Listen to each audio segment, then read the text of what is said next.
10 दिन हुजूर ने ताइफ में क़याम किया है, एक बंदे ने भी कलमा नहीं पढ़ा, उल्टा उन्होंने रोड़े मारे, तकलीफ दी। हुजूर वापस आ रहे हैं, सहाबी साथ हैं, बाग में बैठ गए। इतनी सेहत मुबारक पर उन्होंने माज़ अल्लाह ताला संगबारी की कि खून मुबारक बह रहा है। फौरन अर्ज गुजार हुए, या रसूल अल्लाह सल्लल्लाहु अलैहि वसल्लम आप दुआ कर दें ये तबाह हो जाएं। फरिश्ता भी हाजिर हो गया, हुजूर आप दुआ करें ये तबाह हो जाएं। लेकिन महबूब के दिल में नरमी है ना उम्मत के लिए, अगरचे ये सारी उम्मत दावत है इस वक्त, पर उस वक्त भी नरमी है। महबूब करीम अलैहिस्सलाम ने हाथ उठाए, सहाबी कहते हैं मेरे दिल में ख्याल आया अब ये तबाह हो ही, मेरी तरफ देखें जी, अब ये तबाह हो ही जाएंगे, अब कोई नहीं बचा सकता इन्हें तबाह होने से। लेकिन हुजूर ने क्या कहा ऐ अल्लाह इन्हें हिदायत दे दे, इन्हें पता ही नहीं ये क्या कर रहे हैं। फौरन अर्ज की, या रसूलल्लाह एक ने भी कलमा नहीं पढ़ा, एक ने भी कलमा नहीं पढ़ा।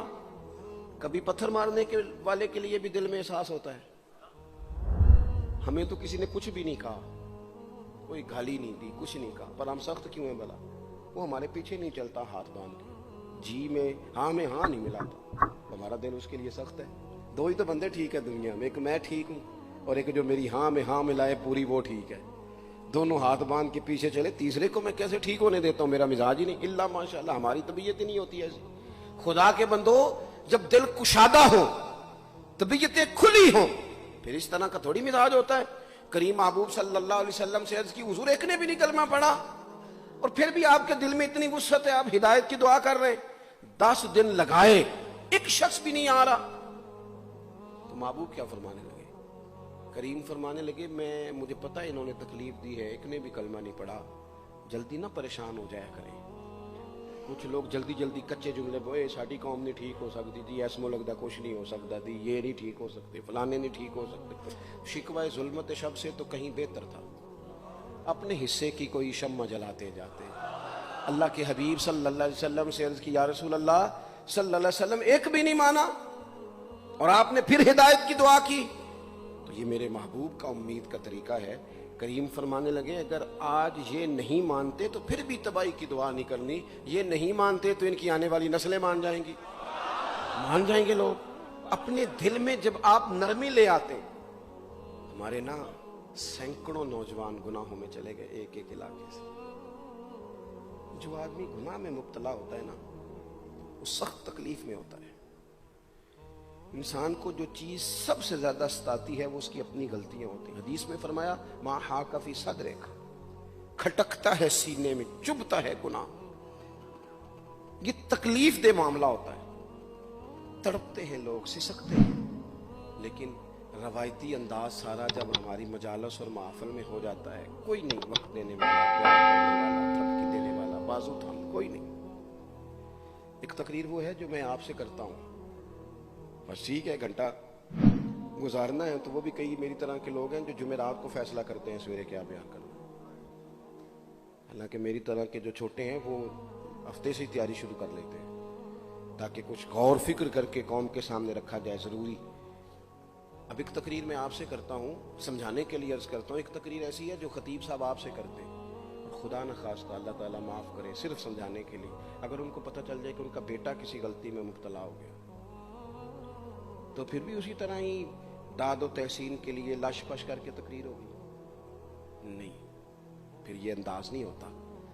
फिर तो बच्चा को सामने बिठा के बाप अपनी पगड़ी उसके पैरों में रखता है, फिर तो माँ दुपट्टा पैरों में रखती है, कहती पुत्र मेरी कमाई ना उजाड़ देना, और ना पता चला तो सिगरेट पीने लग गया, खुदा खैर करे, मेहरबानी। सोता नहीं, उसका चेहरा परेशान है। अब बात आई है ना, अब ये वक्त आया तबलीग का, इस्लाह का। उसे मिन्नत करके समझाया, उसको गुजारिश की, उसने कहा अब्बा जी गलती हो गई थी, आइंदा नहीं करता। पूरी उसने तसल्ली दी, फिर भी नहीं सोता। बच्चा तो वादा करके चला गया, फिर भी नहीं सोया। वो अपने कमरे में चला गया और इसने मुसल्ला बिछा लिया। कहा या अल्लाह ये मेरी उम्र की कमाई है, मालिक इसे हिदायत दे दे। ओ भाई, जब तू इस अंदाज में मिल्लत के हर बेटे की इस्लाह करने लगेगा, और इससे मुराद सिर्फ खतीब वाइज ही नहीं, हुजूर ने हम सब के जिम्मे लगाया था, बल्लिग वन्नी वलौ आया। हम सब की जिम्मेदारी है लोगों के लिए, लोगों को कायल करें। मुझे बताओ, अपनी जात के हक में कायल करना हो तो करते हैं कि नहीं?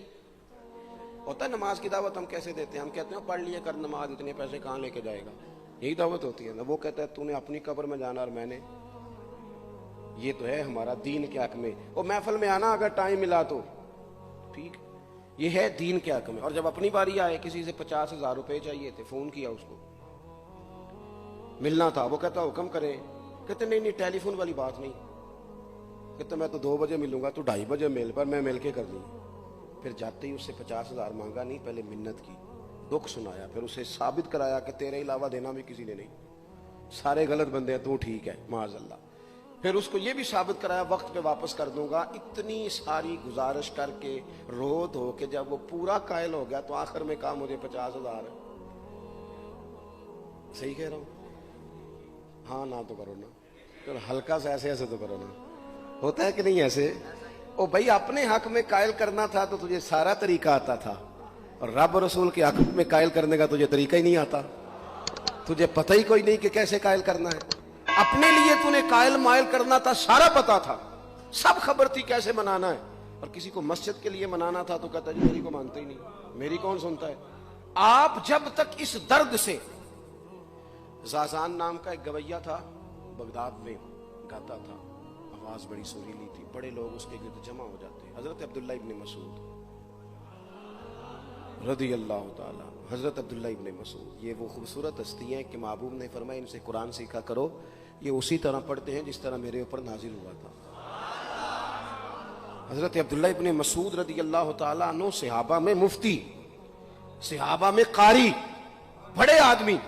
हजरत अब्दुल्ला इब्न मसूद एक दिन गुजर रहे थे किसी मकाम से जहां भी वो रहता था, तो वहां अल्लाह माफ फरमाए गाने बजाने की मजलिस सजी हुई थी, वो गा रहा था। आप गुजरे तो कानों में हल्की सी आवाज गई, करीब एक शख्स से पूछा ये कौन है, किसकी आवाज है? कहा हज़रत ये ज़ाज़ान नाम का एक गवैया है। वहीं खड़े खड़े दर्द से कहने लगे कितनी सोहनी आवाज है, काश ये कुरान पाक की तिलावत करता, इतनी खूबसूरत आवाज है, कोई तो हो ना जो इस दर्द से बात करे, काश ये कुरान पाक पढ़ता। और फिर दुआ मांगते आगे तशरीफ ले गए। वो जवान था, फारिग होके बाहर निकला, लोगों का रश था। एक शख्स ने उसे रोके, कहा ज़ाज़ान इधर आओ, बता आज क्या हुआ? का जनाब क्या? कहने लगे जानते हो हज़रत अब्दुल्ला इब्न मसूद को? कहा जानते हैं। फरमाया वो सहाबी रसूल सल्लल्लाहु अलैहि वसल्लम आज गुजरे, तेरी आवाज उनकी समातों से टकराई तो फरमाने लगे काश ये कुरान पाक पढ़ता। कहने लगा सही बताओ उन्होंने मेरा नाम लिया है? सही बताओ मेरे लिए कहा उन्होंने? मेरे जैसे शख्स के लिए? मैं सोच भी नहीं सकता, मैं कहां वो कहां, मेरा नाम लिया है। कहां? थोड़ी देर रुका, चंद लम्हों पता नहीं सोचे कहां कहां का सफर करके आई। वो सारी सोचें दर्द बन के आंसू बनी, और फिर आंसू दाढ़ी पे टपके, चेहरे पे आए। फिर लोगों से पूछने लगा घर का पता बताओगे? कहा वो फलां जगह पे मौजूद है। दौड़ा गया, दरवाजे पे दस्तक दी, हजरत अब्दुल्ला इब्न मसूद आए। कहा कौन हो बेटा? कहने लगे हुजूर मैं वही हूँ जिसके बारे में आपने कहा था काश ये कुरान पढ़ता, मैं आ गया हूँ, पढ़ा दे मुझे कुरान पढ़ा दे। कोई बैठा हुआ मुझे दूर दुआ देता है, मैं डूबता हूं पर समुंदर उछाल देता है। किसी से तो आप पैगाम हक कहें, किसी को तो दावत खैर दें, ये सबसे बड़ा भला है। अगर किसी बद इखलाक को बाइखलाक कर दोगे ना, उसकी बीवी सुकून में आ जाएगी, उसकी माँ आराम से सोने लगेगी, उसका बाप कहेगा ओहो हद हो गई, मेरा पुत्र ठीक हो गया, तमीज से बात करने लगा है। बच्चे परेशान होते हैं, बच्चे। मैं बैठा था खाना खा रहा था घर में, तो मेरे घर वाले कहने लगे मदरसे का कोई बच्चा बाहर है, बड़ा सख्त रो रहा है। मैंने उसको बुलाओ, किसी उस्ताद ने डांट दिया होगा, तो बच्चा मेरे पास है तो उसका वजूद कांप रहा था। मैंने कहा पुत्र क्या हुआ? कहने लगा पीर साहब वो मेरी अम्मी थे अबू कारफेर पे लड़ते ने, करो फोन आया है। तो मैंने कहा बेटा परेशानी की क्या बात है? कहने लगे बड़ी सख्त लड़ाई होती है, मेरे वालिद मेरी अम्मा को मारते, फिर हम सारे बहन भाई ना चारपाइयों के नीचे छुपते हैं। तो वो दूर है इस वक्त, तो 1.5 घंटे का फासला है, दूर है मेरा घर, और पता नहीं हमारे घर क्या हो जाएगा। पीर साहब आप दुआ मांगे ना, आप दुआ करें ना उस बच्चे की कैफियत और उसके ऊपर छाई हुई आजमाइश और उसके तबीयत में। मैं उसे देख के मेरे आंसू निकल गए।